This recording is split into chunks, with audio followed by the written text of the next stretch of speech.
देखिए, कंगना रनौत होगी हो चाहे वो एक और हिमाचली हो, ये दोनों विश्व गुरु बन जाएगा तो कैसे बनेगा बना दिया, पूरे का पूरा देश का भट्ठा बैठा दिया है और ये देश कहाँ ले आके छोड़ दिया। तमाम लोग आज जाए तो पिछड़ों की अगर आप बात करोगे, उनकी हिस्सेदारी दोगे, हरियाणा में पूरी ताकत के साथ कांग्रेस पार्टी आ रही है और इसमें कोई किंतु परंतु नहीं है। नहीं, विकास होता तो आज जनता रोडों में थोड़ी होती, विकास कहीं भी कुछ नहीं है। ये तो बुरा हाल कर दिया है इन्होंने, लेकिन आज अगर ये चाहें तो हरियाणा नहीं पूरा देश के अंदर बदलाव हो सकता है। ये तो इन्होंने सोचना है, कांग्रेस ने सोचना है, दीपेंद्र हुड्डा ने सोचना है, इसका बाप ने सोचना है और राहुल गांधी ने सोचना है। अगर ये भी नहीं सोच पाओ नहीं तो राहुल गांधी जो एक्सरे एक्सरे एक्सरे एक्सरे पूरे देश में करता फिरे ना, जमीन पे उतारे ना, मध्य प्रदेश में उतारा ना, राजस्थान में उतारा और ना एक स्टेट में, और अगर जब वहां भी उतार देते ना तो सरकार उधर भी बनती। और आज भी हम यही कहने आए दरवाजे पे कि भाई अति पिछड़ों की अनदेखी ना करी जावे, बाकी तो सारे विधायक। हरियाणा का तकदीर तो कहाँ बदला, उल्टा बेड़ा गर्क हुआ हरियाणा का। तो जिस हिसाब से किसानों पे, मजदूरों पे, पहलवानों पे शिक्षा का बजट घटा दिया गया, सरकारी स्कूलों को मर्ज कर दिया गया, मतलब बेड़ा गर्क होने में कोई कमी रही है क्या? लेकिन सवाल ये है, जितना सत्यानाश इन्होंने किया है उसका बदला लेने का तो मूल पिछड़ा वर्ग हरियाणा के अंदर है। कमार, नाई, खाती, धोबी, तेली, मुनियार, गडरिया, जोगी, बैरागी, ये जो जातियां हैं, इन जातियों का भी या पार्टी ध्यान करे, राहुल गांधी ध्यान करे, हुड्डा ध्यान करे, और नहीं तो देख लियो अगर इनको और करके आप जाना चाहो ना तो बड़ा मुश्किल हो जाएगा। अति पिछड़े वर्ग ही जो था बीजेपी को लेके आया और इस बात को भी इनको नहीं किया जा सकता। जब ये अति पिछड़ा वर्ग सारा वहां जाकर लगे तो बीजेपी की नैया पार होगी, और इन्होंने कहीं ना कहीं उसको दूर करने का प्रयास किया था। उसका खामियाजा 19 सीट पे आगे थे ये। आज हम बार बार इनको पिछले कई सालों से कह रहे हैं कि टिकट वितरण के अंदर बदमाशी ना हो। जितनी 33% अति पिछड़ों की भागीदारी है वो पूरे सुन लो भाई। एक जाति विशेष में अगर बबंडर करोगे ना तो फिर मंत्री बने इनका, विधायक इनके बने, MP इनके बने, मुख्यमंत्री इनके बने, उप प्रधानमंत्री इनके बने। अब की बारी अति पिछड़ा पर ध्यान दे लो और यह कांग्रेस पार्टी और सरकार थोड़ी आगे बढ़ जाएगी, और नहीं तो भाई बड़ा मुश्किल है। मुद्दा क्या होगा करोगे तो मुद्दा क्या होगा? मुद्दे हैं, शिक्षा का मुद्दा है, रोजगार का मुद्दा है, क्या मुद्दे नहीं है भाई? शिक्षा के सरकारी स्कूल ही जब मर्ज कर दिए इस सरकार ने तो इससे ज्यादा और क्या रहेगा? और क्या कहा, बिना मर्ज कर दिए। अरे जहाँ गरीबों के, दलितों के, वंचितों के, शोषितों के बच्चे पढ़ते थे वो बंद कर दिए, टीचर घटा दिए, सरकारी बजट घटा दिया, और जो पिछड़ों का जो वो था, जिनको पैसा मिलता था पढ़ाई का, वो भी बंद कर दिया इन सरकारों ने। वो कहाँ लगा दिया इन्होंने। जनता को यही कहेंगे कि अभी जो है ना 10 साल बीजेपी का राज देख लिया, उससे पहले कांग्रेस का 10 साल राज देखा था तो कितना अच्छा काम कराया था, मौका दिया जाए। और जो क्या जी, कौन जीती हुई आपके सीट? हमारे तो निर्दलीय उम्मीदवार सोमवी सांगवान जीता था। हाँ जी, और निर्दलीय जीता था। अब जो है ना कांग्रेस में आ गए, हाँ कांग्रेस में आ गए ये जी। अब की बार वहाँ से जो है ना मजबूत दावेदार है। अगर पार्टी विश्वास करती है तो मैं जिला पार्षद रहा हूँ, बहुत काम करवाए, राजीव गांधी पंचायती राज का चेयरमैन रहा हूँ, मतलब समाज की सेवा की है मैंने हजारों आंखों के कैंप लगवाए हैं, गांव में युवाओं के लिए बस चलवाई है, पढ़ाई के लिए जो बच्चे होते हैं। सेवक की तरह काम किया अपने एरिया में। हाँ जी, सेवा की तरह काम किया तो मैंने। क्या उम्मीद करते हैं कि आपको एक चांस मिलना चाहिए? हाँ मिलना चाहिए जी, मुझे विश्वास है मिलेगा। सर आप क्या कहेंगे, कितना बदला हरियाणा का तकदीर? नहीं, हरियाणा का तकदीर तो कहाँ बदला, उल्टा बेड़ा गर्क हुआ हरियाणा का। तो भाई जिस हिसाब से किसानों पे, मजदूरों पे, पहलवानों पे शिक्षा का बजट घटा दिया गया, सरकारी स्कूलों को मर्ज कर दिया गया, मतलब बेड़ा गर्क होने में कोई कमी रही है क्या? लेकिन सवाल ये है, जितना सत्यानाश इन्होंने किया है उसका बदला लेने का समय है। आज हम तो इस दरवाजे पे सिर्फ इसलिए आए हाँ कि जो मूल पिछड़ा वर्ग हरियाणा के अंदर है, कमार, नाई, खाती, धोबी, तेली, मुनियार, गडरिया, जोगी, बैरागी, ये जो जातियां हैं, इन जातियों का भी या पार्टी ध्यान करे, राहुल गांधी ध्यान करे, हुड्डा ध्यान करे, और नहीं तो देख लियो अगर इनको और करके आप जाना चाहो ना तो बड़ा मुश्किल हो जाएगा। अति पिछड़े वर्ग ही जो था बीजेपी को लेके आया, और इस बात को भी इनको और नहीं किया जा सकता। जब ये अति पिछड़ा वर्ग सारा वहां जाकर लगे तो बीजेपी की नैया पार होगी, और इन्होंने कहीं ना कहीं उसको दूर करने का प्रयास किया था। उसका खामियाजा 19 सीट पे आगे थे ये। आज हम बार बार इनको पिछले कई सालों से कह रहे हैं कि टिकट वितरण के अंदर बदमाशी ना हो। जितनी 33% अति पिछड़ों की भागीदारी है वो पूरे सुन लो भाई। एक जाति विशेष में अगर बबंडर करोगे ना तो फिर ये मामला हो जाएगा खराब। और अति पिछड़ों की अगर आप बात करोगे, उनकी हिस्सेदारी दोगे, हरियाणा में पूरी ताकत के साथ कांग्रेस पार्टी आ रही है और इसमें कोई किंतु परंतु नहीं है। अगर इनको 20-22 टिकटें हो सके 70 पार भी हो जाए, बिल्कुल।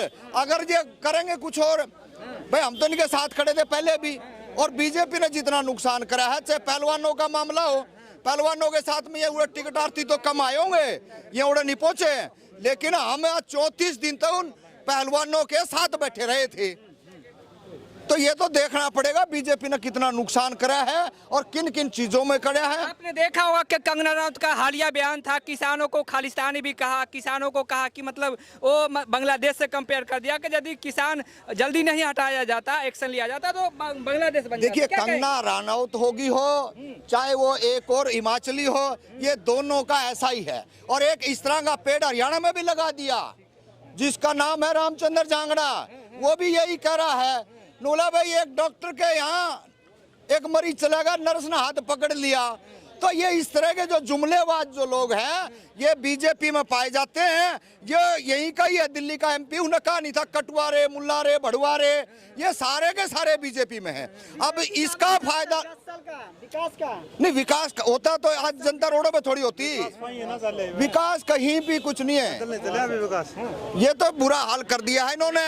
लेकिन आज अगर ये चाहें तो हरियाणा नहीं पूरा देश के अंदर बदलाव हो सकता है। ये तो इन्होंने सोचना है, कांग्रेस ने सोचना है, दीपेंद्र हुड्डा ने सोचना है, इसका बाप ने सोचना है और राहुल गांधी ने सोचना है। अगर ये भी नहीं सोच पाओ नहीं तो राहुल गांधी जो एक्सरे एक्सरे एक्सरे एक्सरे पूरे देश में करता फिर है ना, जमीन पे उतारे ना, मध्य प्रदेश में उतारा ना, राजस्थान में उतारा और ना एक स्टेट में। और अगर जब वहां भी उतार देते ना तो सरकार उधर भी बनती। और आज भी हम यही कहने आए दरवाजे पे कि भाई अति पिछड़ों की अनदेखी ना करी जावे। बाकी तो सारे विधायक एमपी बनोड़े ये, भाई कौन नहीं बने इनका, विधायक इनके बने, एमपी इनके बने, मुख्यमंत्री इनके बने, उप प्रधानमंत्री इनके बने। अब की बारी अति पिछड़ा पर ध्यान दे लो और यह कांग्रेस पार्टी और सरकार थोड़ी आगे बढ़ जाएगी, और नहीं तो भाई बड़ा मुश्किल है। मुद्दा क्या होगा करोगे तो मुद्दा क्या होगा? मुद्दे हैं, शिक्षा का मुद्दा है, रोजगार का मुद्दा है, क्या मुद्दे नहीं है भाई? शिक्षा के सरकारी स्कूल ही जब मर्ज कर दिए इस सरकार ने तो इससे ज्यादा और क्या रहेगा। और क्या कहा, बोला मर्ज कर दिए। अरे जहां गरीबों के, दलितों के, वंचितों के, शोषितों के बच्चे पढ़ते थे वो बंद कर दिए, टीचर घटा दिए, सरकारी बजट घटा दिया। और जो पिछड़ों का जो वो था, जिनको पैसा मिलता था पढ़ाई का, वो भी बंद कर दिया इन सरकारों ने। वो कहाँ लगा दिया इन्होंने। मोदी जी का विश्व गुरु बन जाएगा तो कैसे बनेगा? बना दिया, पूरे का पूरा देश का भट्ठा बैठा दिया है और ये देश कहाँ ले आके छोड़ दिया। तमाम लोग आज जाए तो फिर ये रोड़ा मारे मारे, इसीलिए फिर रहे हैं। और बीजेपी कार्यालय पर जाकर देख लो 5 आदमी ना, और कांग्रेसियां दौड़ लग रहा है 57, 58, 68, 70, 50 एक सीट पे, 88 देख लो भाई, 80 है। तो यह भाई ओवर कॉन्फिडेंस ना हो जाएंगे भी कदे 88 का चक्कर में अति पिछड़ा न भूल जाओ, या देखी मत होने दियो। और 70 पार हो रही है अब की बारी, कोई रोकने वाला नहीं है। सही टिकट वितरण जिस तरह से आरक्षण का एक मुद्दा था कि आरक्षण वितरण क्यों नहीं हो रहा, जाति जनगणना, तो क्या कहेंगे आरक्षण का मुद्दे पे? देखिए, आरक्षण का मुद्दा अपनी जगह है और उसके अंदर जब समय आएगा, फिलहाल तो हम इसी पे बात करा भाई। जो एससी में जो 2 भाग करने का, भाई से भाई लड़ाने का काम है, इसी तरीके से जाट नो जाट कराया नहीं था हरियाणा के अंदर, बीजेपी वाला ने करा था। तो बीजेपी ने 2016 के अंदर इन्हीं जाटों को न रोड पे ले आके खड़ा कर दिया था, ला ला ला ला ला ला ला करके ने, और सारे जवान ने, सारे पुलिस भगा दी थी। तो हम बार बार यही कहने लग रहे हैं, या तानाशाही उनने करी है ना, वो एक चीज में तो गलत करके गए, दूसरे में हमने जगा के भी गए हैं। वो ये बात भी कह के गए हैं कि भैया हिस्सेदारी सबकी होनी चाहिए। और हिस्सेदारी की बात है हमारी, तो दीपेंद्र हुड्डा को भी कहा मैंने, मैं कहा भाई इनको और मत करियो। करा जी एक टिकट दी लोकसभा की हमने गुड़गांव से। अरे यार टिकट से तू 15 दिन पहले जो राष्ट्रीय नेतृत्व तो 15 दिन पहले अगर जो क्लियर करते रहे तो वो जीत आ गई थी, आपकी झोली में थी वो। लेकिन उसको घुमा फिरा के ने लेट करा, इस वजह से हारी। और हार भी कोई ज्यादा नहीं है, थोड़े बहुत वोटों से क्या होगा, 1 लाख 1.5 लाख वोटों से हारना कोई बड़ी बात नहीं थी इतने बड़े चुनाव में। वह सीट भी हम जीते जैसी मानते हैं। लेकिन बार बार हमारा एक ही कहना है, सद्बुद्धि आए राहुल गांधी को, सद्बुद्धि आए इस हुड्डा परिवार को, और भाई और न तो आए रही है। ठीक है, तो हम तो छोटी सी बात कहने के लिए आए हैं। तो और डाउट है, अभी भी डाउट है कि आपको टिकट मिलेगा या नहीं मिलेगा आपके सपोर्टर से? टिकट मिलना चाहिए। मैं किसान नेता चरखी दादरी से। आपने देखा होगा देश के अंदर एक बहुत बड़ा आंदोलन चला, उस आंदोलन के अंदर 750 किसानों ने शहादत दी। आप क्या सोच रहे हैं कांग्रेस की लहर है? ये किसानों की बनाई हुई लहर है। और हरियाणा के अंदर विशेषकर मैं बताऊंगा 36 बिरादरी के कमेरे वर्ग ने रोडों के ऊपर उतर के, और जो तानाशाह सरकार जो सेंटर में थी वो कहती थी किसान तो ये तो आतंकवादी हैं, ये खालिस्तानी हैं, ये चोर लुटेरे हैं, ये पता नहीं क्या क्या एलिगेशन लाया। आपने देखा मोदी को आना पड़ा चैनल के ऊपर और बोलना 43 दफ़ा किसानों से माफ़ी मांगा। और आज मैं कांग्रेस पार्टी को भी आगाह करना चाहता हूँ, जिन लोगों ने 10 सालों से माहौल बनाने का काम किया प्रदेश के अंदर, 10 सालों से मुकदमे झेले हैं और बीजेपी सरकार का गलत नीतियों का विरोध करा है, इसमें चाहे बेरोजगारी का मुद्दा हो और चाहे अग्निवीर का मुद्दा हो और जो किसानों के जो चाहे स्वामीनाथन की रिपोर्ट की बात हो, अनेक मुद्दों को लेकर 36 बिरादरी का कमेरा वर्ग रोडों पर गया है और कांग्रेस का माहौल बनाया है। तो हम कांग्रेस के प्रभारी से और हमारे जो जन नेता है श्री राहुल गांधी जी, उनको भी कहना चाहते हैं 36 बिरादरी का जो कमेरा वर्ग है अगर उनकी हिस्सेदारी प्रदेश में नहीं की तो बड़ी कठिन रास्ते होंगे और नुकसान होगा। तो अभी से क्या लग रहा कि आप लोग को इसमें साझेदारी सही से मिल पाएगा कि नहीं? देखिए हिस्सेदारी की लगातार हम संघर्ष कर रहे हैं। जैसे साथी ने बताया कि पता नहीं ये लोग टिकर आर्थी तो गए थे कि नहीं गए। हम लगातार सिंघू बॉर्डर हो, गाजीपुर हो, शाहजहांपुर बॉर्डर हो, तमाम बॉर्डरों पे लगातार दिन रात हम रहे हैं। तो हर जगह पे हमने लड़े। जैसे माहौल की बात है ना, माहौल ही ने थोड़ा बनाया है, माहौल तो हम जैसे ने बनाया है। रोज आप लोगों ने कवर करा नहीं करा तो आप बताओ। चाहे हम किसान बेटियों के लिए हम बैठे रहे थे, ये कितने का आया करते 10 20 50 आया करते सूत्रे से कुड़ते पैर के ने, और रात में सोना पड़ा करता 2.5 मतलब 50 से 40 लोग पाया करते। दिन में तो लाखों की पंचायत हो जाती है कि मतलब 4000 थी, लाखों में गिने जाओ जंतर मंतर पे 4000 तक कदे पार आंकड़ा को नहीं हुआ जंतर मंतर पे, लाखों की बात होती थी। और लास्ट में जाके क्या करा? तो ये जो बड़े बड़े जो कहने वाली बातें ना इनकी, ये जमीन पे हम बार बार घुमा फिरा के वही लाना चाह रहे हैं। आगे भाई वहाँ डराना धमकाना बंद करो, बराबर में बैठाना शुरू करो, और नहीं तो वो जमाने जाली है। आप क्या कहेंगे अंकल, क्या कहेंगे? कांग्रेस पार्टी 36 बिरादरी और